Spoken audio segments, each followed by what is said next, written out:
Kejang demam sebenarnya apa sih ya? Kejang demam adalah kejang yang terjadi pada anak usia 6 bulan sampai 5 tahun. Kejang ini terjadi pada kenaikan suhu tubuh lebih dari 38 derajat Celcius dan tidak disebabkan oleh proses intrakranial ya. Jadi kejang demam ini kita harus singkirkan. Ada nggak kelainan di intrakranial? Kalau ada kelainan intrakranial bukan termasuk dalam kategori kejang demam. Kejang ini juga bukan disebabkan oleh karena gangguan elektrolit atau metabolik. Jadi bukan karena hipoglikemi atau hipokalsemi. Tidak ada riwayat kejang tanpa demam sebelumnya. Dan kejang demam ini sangat-sangat jarang terjadi pada usia kurang dari 6 bulan ya, dan juga tidak mencakup kejang pada neonat. Ya, jadi yang disebut kejang demam ini adalah kejang yang terjadi terutama usianya ya di bawah lebih dari 6 bulan dan di bawah 5 tahun,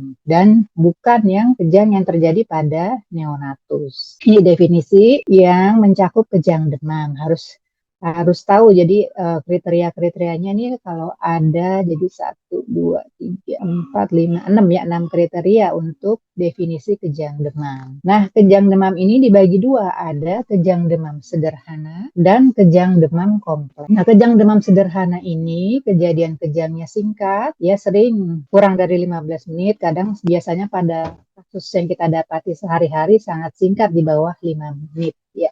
Tapi kriterianya bila kejangnya kurang dari 15 menit, kejangnya bersifat kejang umum, dan kejangnya tidak berulang dalam 24 jam. Nah, kejadian kejang demam sederhana ini merupakan kasus yang paling sering kita jumpai dalam praktek sehari-hari, hampir 80% ya, dan sebagian besar kurang dari 5 menit. Nah, kemudian kejang demam yang kategori berikutnya adalah kejang demam kompleks.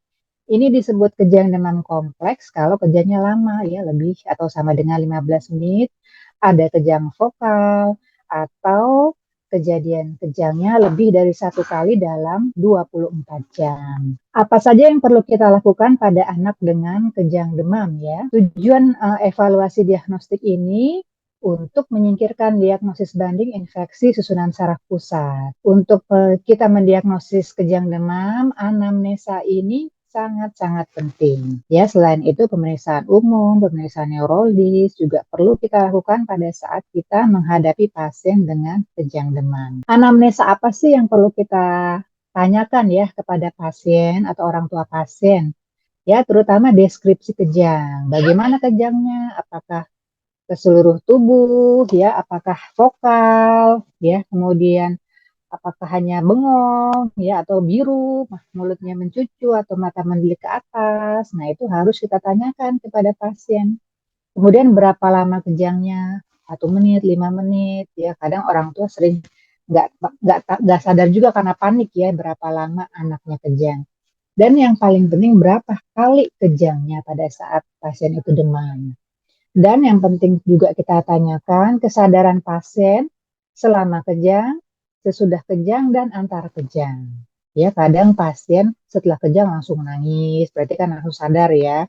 Atau setelah kejang langsung tidur, atau setelah kejang dipanggil-panggil, digoyang-goyang, enggak ada respon, berarti kan terjadi penurunan kesadaran setelah kejang. Dan juga perlu ditanyakan suhu pada saat kejang. Ya, sering orang tua tidak mengecek setelah kejang baru dicek. Atau sebelum kejang kayaknya cuma 378. Coba dicek lagi, ternyata sudah 40. Dan juga penting kita tanyakan ya, awitan demam sebelum kejang. Jadi kejangnya setelah berapa jam demam. Paling sering kasusnya sih dalam 24 jam demam pasiennya kejang. Tapi ada juga yang cepat ya, dalam 1 jam demam pasiennya kejang.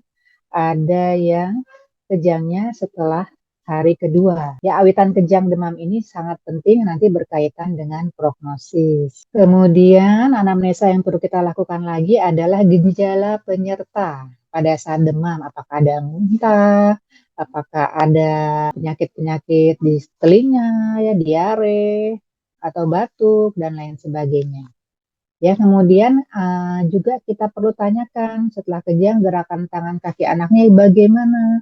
Apakah tetap aktif bergerak, apakah tetap bisa jalan kalau anaknya sudah besar ya. Kalau bayi-bayi baru 1 tahun, tetap gerak aktif ya, apakah bayinya tetap sadar, tetap menangis ya, atau ada perubahan perilaku dipanggil. Misalkan pada anak 3 tahun 4 tahun dipanggil-panggil tidak respon ya, atau banyak tidur. Nah, itu harus kita tanyakan pada orang tua pasien.